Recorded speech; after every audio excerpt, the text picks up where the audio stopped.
तो मैं फिर से बोलना शुरू करती हूँ। मुझे बेहद खुशी है कि हमारे बीच प्रोफेसर मनोरंजन मोहंती और प्रोफेसर विद्युत मोहंती आए हैं, जिन लोगों का बेहद स्नेह मुझे मिला है और जिनसे मैं भी बहुत प्रेम करती हूँ।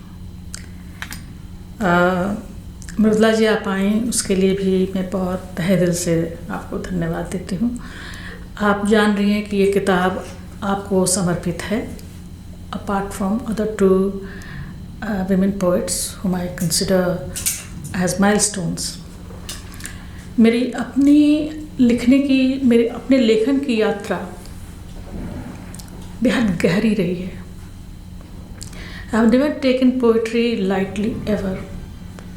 I have even said somewhere that I have never written a single bad poem, and even if I have written, I have destroyed them, because जैसे सुकृता ने भी कहा कि ये जो यात्रा है ये आपके सेल्फ की ही यात्रा है। Poetry is also a form of self knowledge. ये मैंने मुजफ्फरपुर में कहा था जब मैं बोलने गई थी, व्हाट इज़ पोइट्री।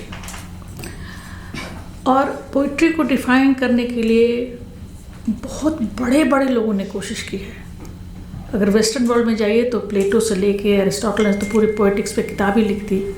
हमारे यहाँ पर आइए, मैंने सुमित्रानंदन पंत, वो बताते नहीं कि व्हाट इज़ पोइट्री, लेकिन जिस तरह से जो अप्रतिम सौंदर्य की पंक्तियाँ हैं, मृदु मंद मंद मंथर मंथर लघुतरणी हंसनी सी सुंदर, ऐसे पुरुष को तो कोई भी मना नहीं करना चाहेगा या उसके बारे में कोई बुरी बात नहीं करना चाहेगा, है ना। ऐसे भी पुरुष हैं, लेकिन हम लोग एक तंत्र के बारे में बात कर रहे हैं जिसको मैं पितृसत्ता कहती हूँ। एक system of systematic operation of women.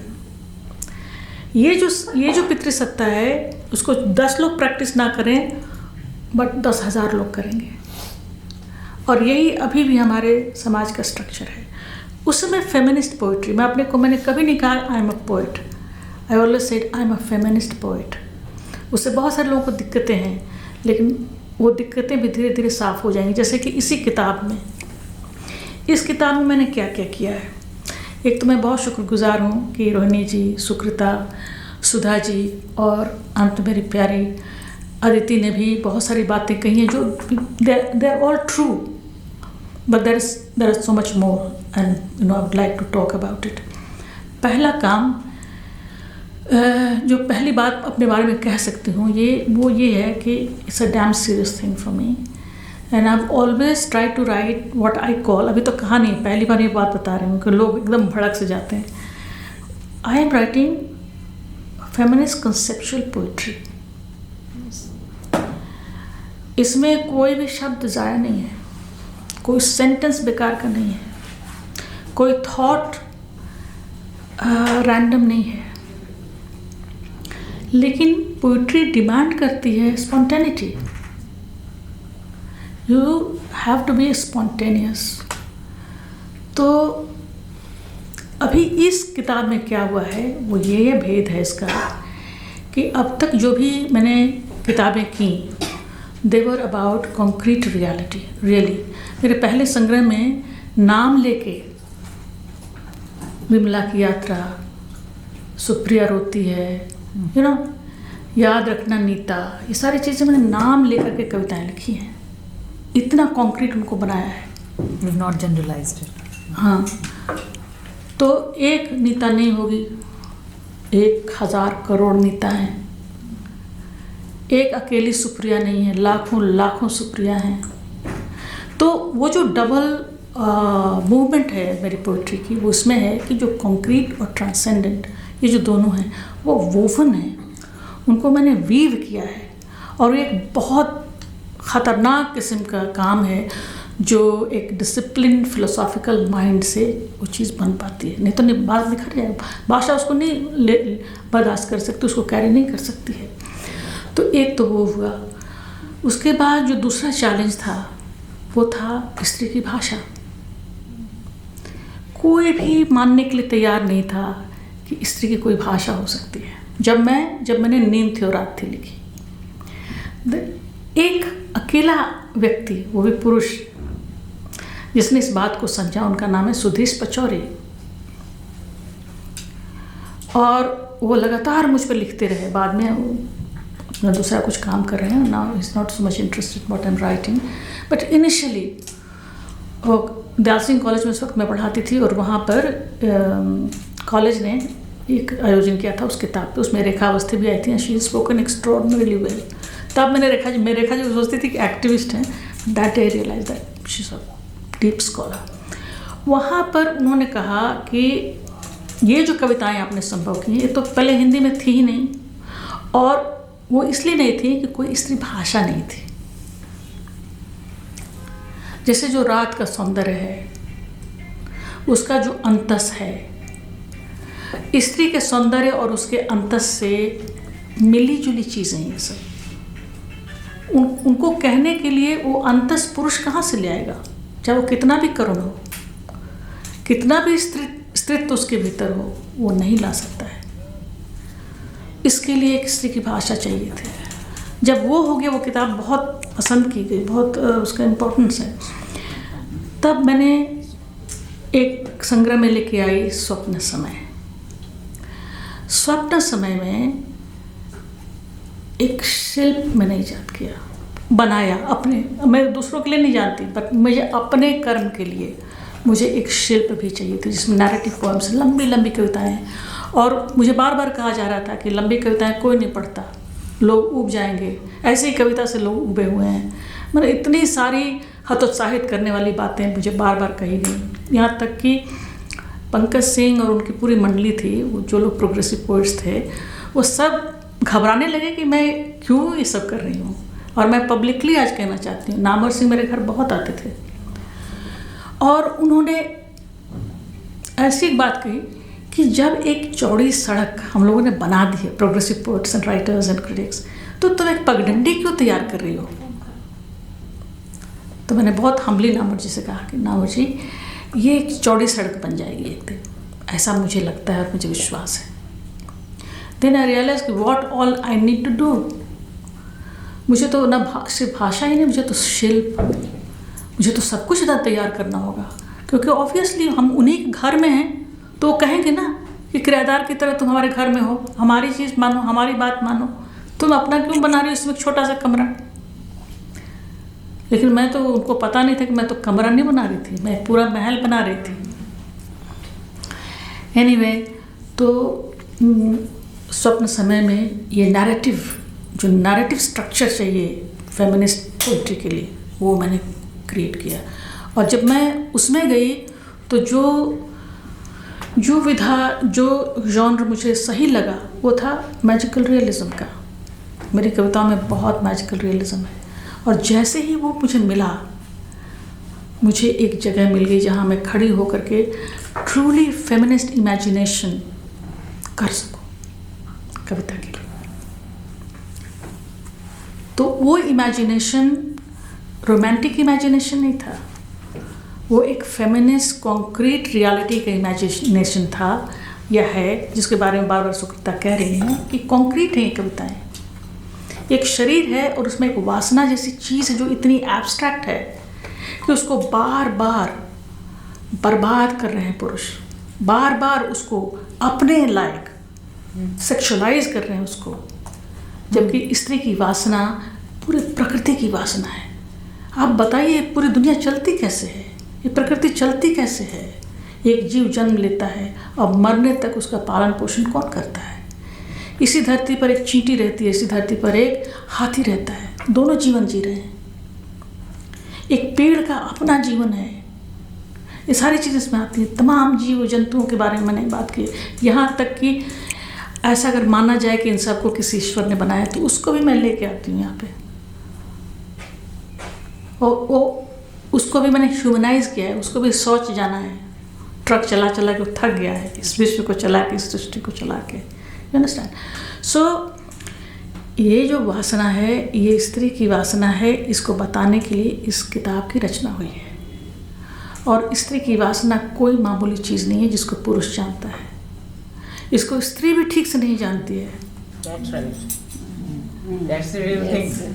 ठीक है, तभी ना हम कहते हैं बुद्धि में वासना नहीं चाहिए, बुद्धि में वासना नहीं चाहिए। इसीलिए इसमें एक कविता है कि एक कुर्सी जो है बरामदे में पड़ी हुई, वो किसी के आने का इंतज़ार नहीं करे कि कोई आके उस पर बैठे, वो इंतज़ार करिए बारिश का। एक कुर्सी जो है वो बारिश का इंतज़ार कर रही है। और इस तरह कहते कहते बात आती है कि वो जो मतलब वो जागृत चीज़ है, वो ऑर्गेनिक है, वो एक ऑर्गेनिज्म है। क्यों? क्योंकि कभी वो एक पेड़ थी। तो उसमें आता है कि वो इसी तरह से यूं ही काठ नहीं बनी है, उसको काटा गया है, छीला गया है, उसको नया शेप दिया गया है और उसको अब इस लायक बना दिया गया है कि कोई भी आके उस पर बैठ सकता है, बिना सोचे बिना समझे कि वो एक जीवित चीज़ है। इसलिए मैंने ये कविता लिखी है। तो जो पेट्रियार्की ने स्त्री को कमतर किया, उसको असमान बनाने के जो इतना एक्स्ट्राऑर्डिनरी सिविलाइजेशनल काम किए, वो पढ़ कर के हैरत होती है। इतना यत्न किया है पुरुषों ने कि स्त्री कमतर हो जाए, उसके कंट्रोल में आ जाए, उसके मातहत हो जाए, उसकी समझ में आए। इसलिए उसकी समझ को हटा के अपनी समझ भी वहाँ डाल दिया। कितनी सारी स्त्रियाँ पेट्रियार्कल हैं। अब आज अगर आप मैं बोलती हूँ इसके बारे में तो लोग ये सोच सकते हैं कि मैं फेमिनिस्ट, किस तरह की फेमिनिस्ट हूँ। मैंने हर जगह कहा मैं ये स्लोगन्स नहीं एक्सेप्ट करूँगी, मैं रियल क्रिटिकल इंटरोगेशन ही एक्सेप्ट करूँगी और वही लिखूँगी। तो इसके ज़रिए स्त्री की जो वासना है प्रेम से बड़ी चीज़ है, क्योंकि वो नर्चर करती है, वो चीज़ों को बचाती है, वो जन्म देती है, वो उस जन्म देने का जो उसका अधिकार है उसके प्रति जिम्मेदारी निभाती है। ऐसी ऐसी कहानियाँ हैं, एक माँ अपने बच्चे को कैसे पालती है, एक नहीं लाखों लाखों कहानियाँ हैं। वो अपना कितना सैक्रिफाइस करती है अपने बच्चे को पालने के लिए, और सिर्फ मनुष्य ही माँ के रूप में नहीं, हाँ, एक बाघिन जो है वो अपने बच्चों को कैसे बचाती है, जाके देखिए। अब तो आप सारा भरा पड़ा है स्टोरीज पर। कोई भी जीव जो मदर है वो किस तरह से अपने बच्चों को बचाती है, उसकी कैसी भयानक जिम्मेदारी है ना। तो ये जो सारी चीज़ें हैं, इन सबको मैं लेकर के आई हूँ। और अगर ऐसी स्त्री से पुरुष प्रेम करने लायक नहीं बन पाता है, वैसा ऐसा पुरुष नहीं है जो ऐसी स्त्री को प्रेम करे, जो जागरूक हो, जो रात में भी जागती है। एक जागी हुई रात, इसमें शायद कविता या किसी और में, पूरी तरह से जागी हुई जो रात है वही स्त्री है। तो वैसी स्त्री को प्रेम करने वाले पुरुष कहाँ हैं? और इसके लिए क्या करना होगा? एक नई सृष्टि की रचना करनी पड़ेगी, एक नए सिंबॉलिक ऑर्डर, जिसके बारे में हेलेन सिक्सू बात करती है। हेलेन सिक्सू मुझे उतनी प्रिय जितनी मृदुला जी। बेबाकपन है, सही कहने की बात है, कोई गलत लग रहा है लगे, लेकिन उसमें कहीं कोई एक बात है जिसको कहना ही है। The laugh of the Medusa उनकी जो किताब है, उसको मैं कब से पढ़ रही हूँ, मेरा ख्याल है कि MA डेज से ही पढ़ रही हूँ। 70s में वो किताब आई थी। और वो एक फिलोसॉफिकल टेक्स्ट है ना, वो फिलोसफी की तरह लिखी गई है जो पुरुष फिलोसफर्स लिखते हैं, she is not gone into it. ना वो एक ऐसे लिटरेरी ढंग से लिखी गई है जो स्ट्रक्चर्ड लिटरेरी कैनन के हिसाब से लिटरेचर लिखा जाता है। वो एक बीच की चीज़ है जो उसने लिखी है, और या मज़े से उन्होंने किताब लिखी है। एक एक पंक्ति आप पढ़ते कहता है ये तो मैं ही लिख सकती थी, तो मेरी ही कहानी है, तो मेरी ही पंक्ति है। इस तरह से extraordinary writing she is done. And वही नहीं, उसके बाद की भी राइटिंग आप पढ़िए। लूसी वगैरह है, हेलेन सिक्सू के बाद जिनको मैं पढ़ती हूँ फिनोमेनोलॉजिस्ट हैं, जूलिया क्रिस्टेवा। अब मैं एक और बात करके और उसको यहाँ समाप्त करूँगी। जूलिया क्रिस्टेवा ने अपने समय के सबसे बड़े साइको एनालिस्ट और डिकन्स्ट्रक्टिविस्ट लिंग्विस्ट को चैलेंज किया, एक तरह से देखा जाए तो। हाँ, लाकां को किया और डेरिडा को किया। उसने कहा जो आप दिखा रहे हो, जो आप देख रहे हो, उसके बहुत पहले एक और चीज़ है। Before language there is sound of language. Signifier, signified. There is what she calls semiotic. There is semiotic. अब मैं ये नहीं कहती कि मैं जूलिया स्टिवा की तरह कोई चीज़ लिखूंगी, लेकिन मुझे वो देखना है what is Quora, what that sound is, because वो जगह है जहाँ से स्त्री और पुरुष दोबारा शुरुआत कर सकते हैं, जहाँ पर ना कोई पुरुष होगा और ना कोई स्त्री होगी, जहाँ पर भाषा के व्याकरण में स्त्री के दमन की रचना नहीं की जाएगी, षड्यंत्र नहीं किया जाएगा, जहाँ पर एकदम ठोस ग्रामर की आवश्यकता नहीं पड़ेगी। इस शब्द का अर्थ यही हो सकता है, इस तरह से इसकी जगह आर नहीं लगा सकते। मतलब एक कल्पना जो उन लोगों ने की है वो है भिन्नता की कल्पना। What is other of the self is nothing but delightful pluralism, spectacle of pluralism, वो है अदर। और उस अदरिंग में कोई अंधकार नहीं है, कोई लाइट नहीं है, उसमें सभी लोग एक ऐसी यात्रा पर चल रहे हैं जहाँ पर वो पूर्ण हो सकते हैं, जिसको मैं कॉन्क्रीट यूटोपिया कहती हूँ। तो ये है ये यात्रा। आप फिलोसॉफिकली ट्रैवल कर रहे हो, आप किसी के अधीन होने, किसी का कॉन्सेप्ट लेकर के आप नहीं चलना चाहते। कोई आपको कह रहा है कि वहाँ बहुत अंधेरा मत जाओ, वहाँ पे डिच है, प्रैक्टिकली ले लीजिए, but you must not simply believe कि वो वहाँ पर वैसा ही है। वैसा नहीं हो सकता, नहीं भी हो सकता है। इसीलिए जब रात ढलती है और रात अपना रंग बदल रही है और कुछ लोग उसके बाद उस ब्यूटी को अप्रिशिएट करने के बाद वो सोने जाते हैं, एक स्त्री रुकी रहती है। क्यों? क्योंकि तब बारिश हो रही है, वो बारिश को भी देखना चाहती है। इसमें एक कविता है आसमान देखती हुई स्त्री। आप सोचिए, और यहाँ पर मैं कृष्णा सुप्ती को हमेशा याद करती हूँ ऐसी बातों पर जाते हैं। एक औरत को सैर करने की इच्छा नहीं है, इच्छा है और वो नहीं कर सकती, वो इस तरह से बंधी हुई है अपने डोमेस्टिक जीवन में। तो एक लड़की को आसमान देखने की इच्छा हो रही है, ब्लू स्काई, समुद्र देखने की इच्छा हो रही है। It's a very concrete and abstract feminine desires of see beyond what is given.